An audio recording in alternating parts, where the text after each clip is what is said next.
Hi! Good morning sa inyo mga katsurba! Tara nang magchismis!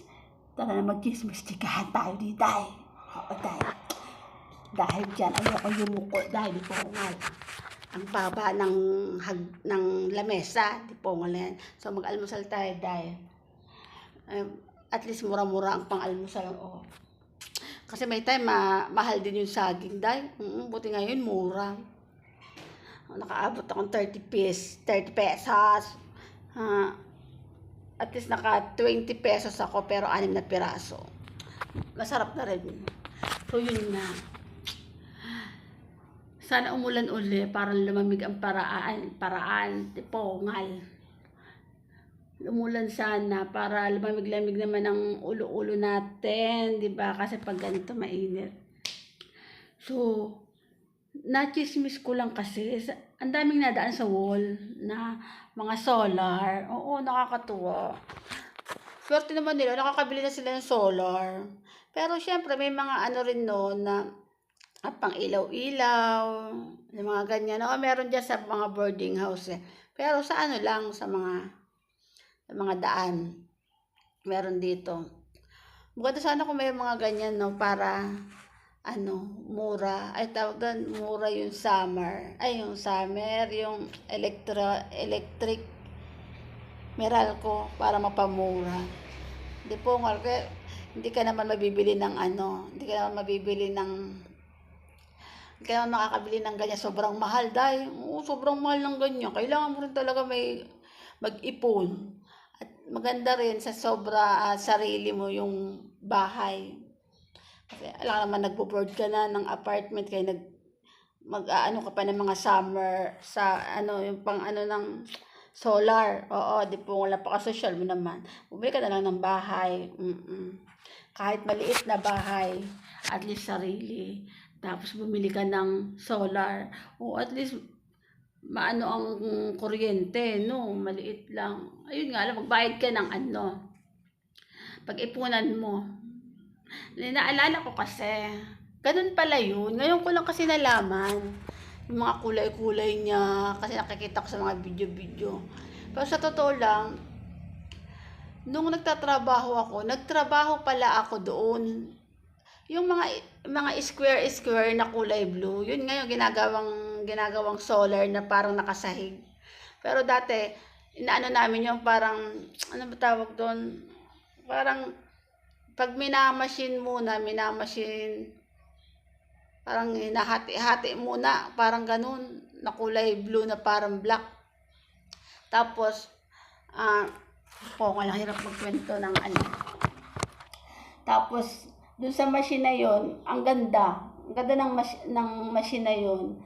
Swerte rin yung na-operator nun kasi parang pag nagpasok lang sa gilid, mag-aantay lang siya nang lalabas ng machine. Pag lumabas ng machine, okay na yon, ita-transfer uli. Oo, napanood ko yun dati sa kasi nakapagtrabaho ako dati. Nakakatulog yung tawag doon, yung nakapwesto sa machine. Minsan nakatulog lang kasi basta nakafocus lahat ng sa kailangan ilagay muna lahat ng mga dapat kasi pag nag-open na yung machine, na yun sa loob ng machine, ganyan, hanggang sa tawag dito, pagdating sa labas, okay din yun. Parang pag grupo-grupo yun tapos igigilid. Basta yun, naalala ko na yan nagtrabaho ako dun So tapos, yung nagtrabaho ako dati, kami, inaano namin siya, tawag dito, kami nag-i-inspect, di ba, after ng machine, dadalhin naman siya sa mga nag-i-inspection. Kami nag-i-inspection para malaman namin yung box na yon. Naka-square yan, square. Square ba yun? Parang pahaba. Basta kung ano yung solar na style. Pira-piraso pa yung dati. Tinitingnan namin kung maganda yung ginaganon-ganon pa namin, kung may mga nagiging reject, Oo, gano'n pala, ayun pala yun, yung ini-inspection ko dati, ayun pala yung solar na nilalagay sa mga ba sa mga sa mga bagay, sa bahay. Oo, yung mga mayayaman na nabili no'n, nilalagay sa bubong ng mga bahay.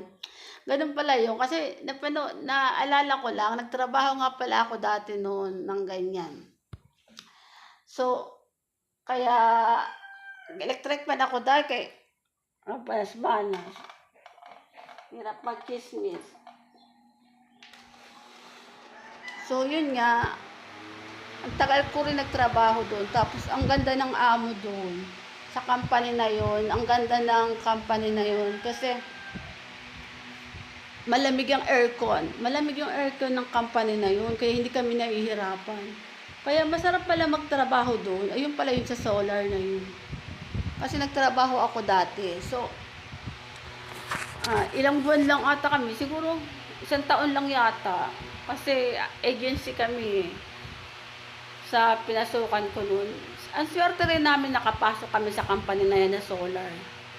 Kasi malamig ang aircon. Ang mabait ng tao, ang mabait ng mga boss. Once na nagkaroon sila ng mga, kunyari parang mga libreng mga pagkain or ice cream, may binibigay dating ice cream. Pag may mga libreng ganun, pati mga empleyadong galing agency, meron din. Nakakatuwa. Na-miss ko lang. Tapos, ang ganda pa ng service. Oo, naka-aircon.